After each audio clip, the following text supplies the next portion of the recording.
Selamat pagi, Ibu-Ibu. Pagi, Bu. Selamat pagi, Bu Selamat Masita. pagi, Bu Lenti. Iya, wow, cantik Selamat banget. pagi, Bu Merah-merah Lenti. hari ini. Merah semua ya, lipstik merah, nuansa merah. Iya, Merah Bu. berarti Berani. berani. Yuk, kita Berani. berani menghadapi. Berani kita menghadapi Berani. tantangan hari ini. Iya. Oke. Terima kasih buat kesempatannya. Sebelum kita memulai acara simulasi IHT kita ini, mari kita berdoa dulu yang akan dibawakan oleh Ibu Masita. Kami Terima persilakan. kasih, Bu Lenti. Sebelum kita memulai materi ini, materi simulasi IHT, marilah kita berdoa menurut agama dan kepercayaan kita masing-masing agar simulasi IHT ini berjalan dengan lancar. Doa dimulai. Doa selesai. Ya, terima kasih Bu Masita. Terima kasih, Bu Masita. Nah, supaya kita agak segar, kita speaking dulu ya pagi ini ya. Boleh, Bu. Saya berikan contohnya ya, supaya kita lebih semangat. Perhatikan contohnya. Dua. Kalau Dua. saya katakan dua, kita pegang telinga. Karena telinga jumlahnya Dua. dua. Ketika saya katakan satu, kita pegang mana benda yang satu. Mulut. Yang ada di wajah ya, yang ada di wajah. Mulut, hidung. Hidung. Boleh terserah ya. Oke. Ya, oke. Nah, seterusnya begitu ya. Boleh? Ya, terima kasih. Kita mulai. Boleh, silakan. Ya. Satu. Iya, Sep. Bagus, dua benar. Dua. Iya. Sep, bagus. Ya. Lima. Wow. Oke, terima kasih. Itulah penyemangat kita hari ini. Semoga bermanfaat sekedar supaya kita merilekskan diri ya. Kita kembali ke topik. Kita akan memulai simulasi IHT kita yang dimana hari ini yaitu ibu narasumbernya adalah Ibu Juniati Huta Barat. Kami persilahkan dengan hormat Ibu Juniati Huta Barat untuk memaparkan materinya. Ya, terima kasih Bu Lenti sebagai hostnya pagi ini ya. Cukup semangat Sama-sama. pagi kita ini. Cukup semangat. Sama-sama Ibu Juni. Oke, saya akan share dulu ya Ya. presentasi hari ini. Pastikan udah Ibu buka belum di awal? Udah ya? Ya, oke. Nampak, Bu. Oke. Ini adalah sesi kita yang kedua, asesmen diagnostik. Di agenda ini kita akan mencoba memahami mengenai tujuan asesmen diagnostiknya, kemudian nanti asesmen diagnostik non-kognitif, kemudian asesmen diagnostik kognitif.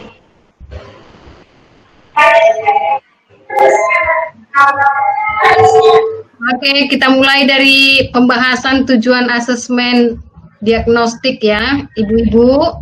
Nah, di sini nampak perbedaan yang cukup jelas antara tujuan asesmen non-kognitif dengan kognitif, ya.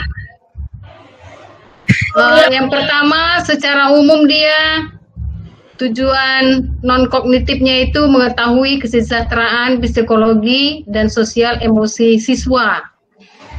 Kemudian mengetahui aktivitas selama belajar di rumah, kemudian mengetahui kondisi keluarga siswa, kemudian mengetahui latar belakang pergaulan siswa, dan yang terakhir mengetahui gaya belajar, karakteristik, serta minat siswa. Nah, sedangkan tujuan asesmen kognitifnya mengidentifikasi capaian kompetensi siswa. Yang kedua, menyesuaikan pembelajaran di kelas dengan kompetensi rata-rata siswa. Yang ketiga, memberikan kelas remedial atau pelajaran tambahan pada siswa yang kompetensinya di bawah rata-rata. Nah, ini adalah tujuan dari asesmen diagnostik, kognitif, dan non-kognitif. Nah, sampai di sini bisa dipahami, Ibu-Ibu? Sabu. Saya jelaskan sedikit ya mengenai non-kognitif ini. Biasanya pemberiannya adalah di awal siswa sebelum melakukan proses belajar mengajar, ya, supaya anak-anak itu kita ketahui bagaimana psikologinya, bagaimana sosial emosi siswanya, bagaimana situasinya saat dia belajar di rumah, dan begitu juga kondisi keluarganya serta pergaulannya dengan teman-teman dan gaya belajarnya di rumah, apakah menyenangkan atau tidak. Nah, ini dilakukan di awal pembelajaran.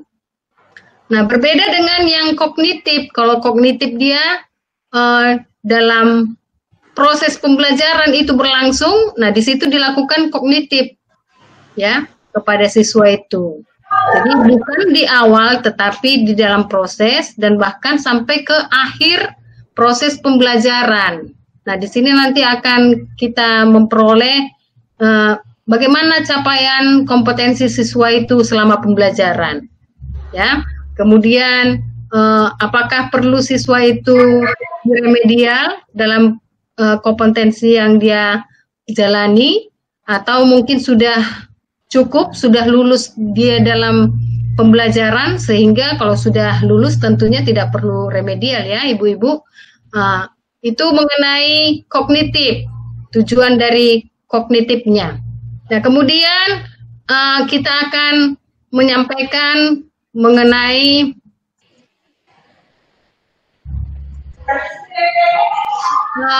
seperti apa tahapan yang dilakukan di dalam asesmen diagnosis non-kognitif. Nah, ada 3 tahapan ya Ibu-Ibu. Yang pertama, mempersiapkan asesmen itu sendiri, kemudian melaksanakan asesmen itu, dan ada tidak lanjut setelah diadakan asesmen. Ya, dengan berbagai format seperti ini adalah contoh kegiatan persiapannya, apa yang perlu dipersiapkan, seperti membuat pertanyaan, mempersiapkan kunci dari pertanyaan itu sendiri. Nah, jadi untuk melaksanakan diagnosis non-kognitif ini harus ada persiapannya. Ya, kemudian pelaksanaan, apa yang perlu di dalam pelaksanaan diagnosis non-kognitif ini? Ya, siswa itu dipersiapkan untuk melakukan pelaksanaannya, seperti bisa juga seorang guru bercerita untuk mengetahui bagaimana emosi dari siswa itu sendiri. Atau dengan menulis, ya, dengan menggambar juga. Kalau siswa kita suruh menggambar, apa yang digambarnya?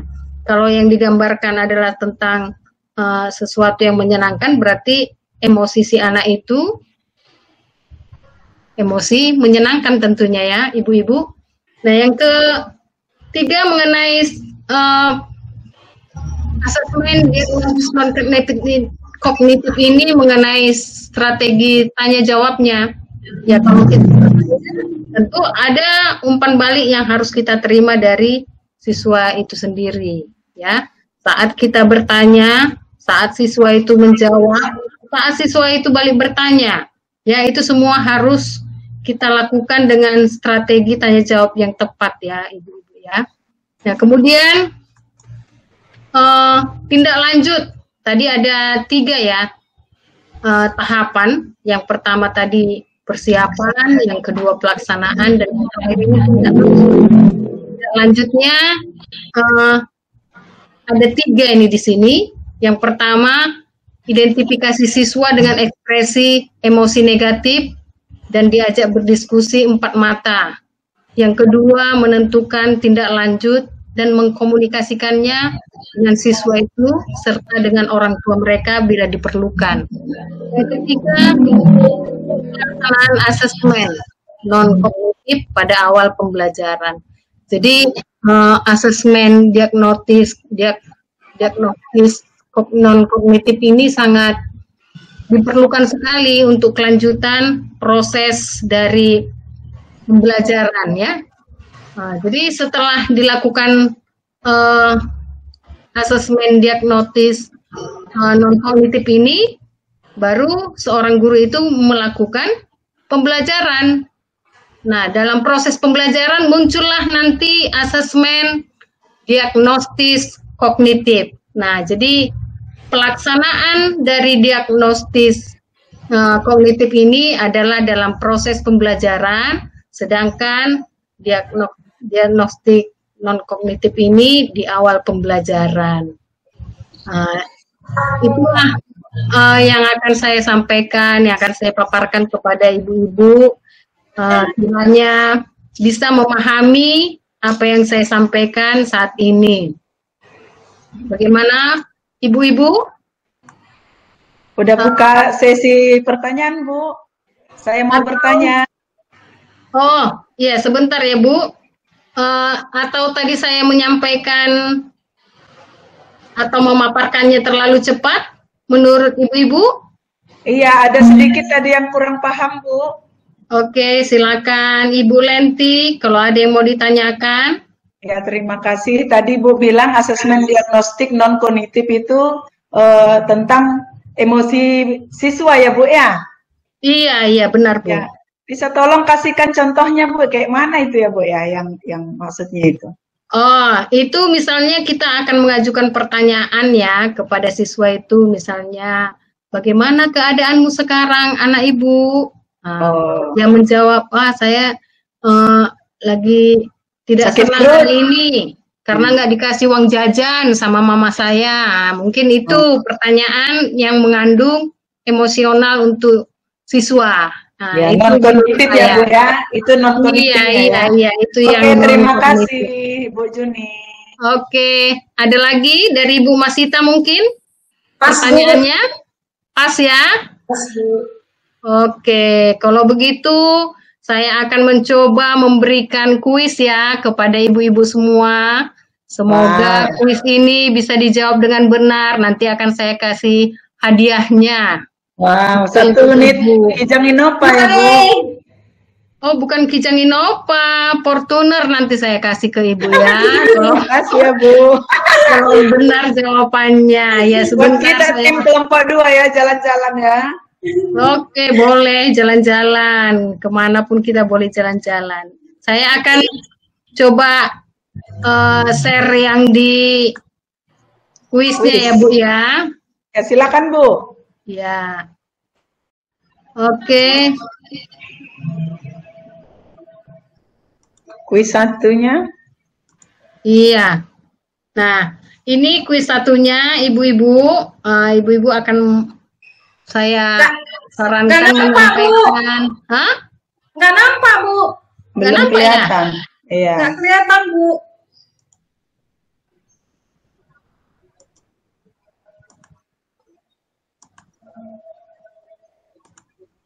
Dari awal. Sudah, ya. ibu-ibu? Nggak nampak, Bu. Sudah ya? Oke, kita mulai dari kuis nomor 1. Ini saya lemparkan aja kuisnya untuk Ibu Masita dulu ya. Boleh, Bu Masita? Boleh? Boleh, Bu. Oke, saya bacakan di sini. Ibu nanti menyebutkan kata kuncinya untuk mendiagnosis kemampuan dasar siswa dan mengetahui kondisi awal siswa. Itu kata kuncinya apa, Bu? Tujuan asesmen kognitif, Bu. Oh iya, betul. Saya kasih plusnya ya, yang lain juga. Iya, benar sekali jawaban Bu Masita. Oke, saya lanjutkan dengan kuis yang kedua. Oke, ini rebutan ini ya, rebutan. Siapa yang bisa menjawab? Agak susah ya soalnya ya. Yang ini tadi lewat pula ini. Ayo, siapa yang memberikan jawaban? Saya, Bu. Oke, Masita lagi nih nampaknya ini. Aduh. Kalah Nampaknya kan Bu Masita udah banyak pemahaman Tahapan tentang melaksanakan asesmen asesmen. diagnostik non-kognitif, Iya. Bu. Oke, nah ini adalah tahapan ya, tahapan dalam melaksanakan asesmen diagnostik non-kognitif. Oh, Oke. gitu. Oke. Iya, saya kira tadi ini sudah saya paparkan ya di Sudah, Bu. pemaparan yang tadi itu ya. Ya, sudah, Bu. Oke. Saya yang lupa. Oke, yang ketiga ya Bu ya. Yang ketiga. Nampak Bu? Nampak, Bu. Oke. Kelihatan, Bu. Kali ini untuk Bu Lenti lah ya, supaya dapat Fortuner ya Bu Lenti ya. Biar dapat poin ya. Iya. Jadi di sini ada mendiagnosis kemampuan dasar siswa dalam topik sebuah mata pelajaran. Ini kata kuncinya apa Bu Lenti? Tujuan asesmen kognitif, Bu. Oke ya, berikan aplaus untuk Bu Lenti. Ya, nampaknya semua ini sudah saking semangatnya, sudah memahami semua apa yang dipaparkan tadi ya. Oke, terima kasih. Saya kira sampai di sini ya paparan Oke. saya, karena semua sudah paham mengenai asesmen yang saya sampaikan tadi, asesmen kognitif dan dan non kognitif ya. Oke. Iya, terima kembali kasih. kembali ke hostnya lah, Ibu Lenti. Iya, terima Ya, kasih sampai- buat Oke. narasumber kami yang baik hati, Bu Juniati Huta Barat. Semoga paparan materi tadi sangat berguna bagi kami, bagi kita semua, dan bisa kita terapkan di pembelajaran yang akan kita rencanakan tatap muka di tanggal 12 Juli ini. Nah, Amin. sebelum ditutup kita ice breaking lagi ya. Boleh Bu. Boleh, Bu. Oke. Ya. Kalau saya katakan asesmen, orang Apa? ibu katakan IHT. Oh iya. Ya. Kalau saya katakan modul, orang ibu katakan IHT. Ya. Kalau saya katakan CP, orang ibu katakan IHT, IHT, IHT. Boleh. Bisa Bu? Boleh? Bisa, Bu. Nah, Ya, kita mulai ya. Asesmen. IHT. Iya. Semangat ya Bu Masita. Ya, semangat, harus semangat. Oke, selanjutnya modul. IHT. Iya. CP. IHT. IHT. IHT. Oke. Oke. Jadi terima kasih buat semuanya. Sebelum kita menutup acara simulasi IHT kita ini, saya minta kepada Ibu Masita untuk membawakan kita di dalam doa penutup. Semoga apapun kegiatan kita hari ini menjadi berkat bagi kita semua. Silakan Bu Masita. Terima kasih Bu Lenti. Ya, sebelum kita menutup acara simulasi IHT ini, marilah kita berdoa untuk keberkatan pada diri kita sendiri, ya, jadi nanti untuk siswa kita semua. Amin. Amin. Doa dimulai. Doa selesai. Jadi terima kasih. Sampai di sini dulu simulasi IHT kita hari ini. Salam sehat semua. Salam sehat. Sampai jumpa. Bye. Oke. Sarang yo. Sarang yo.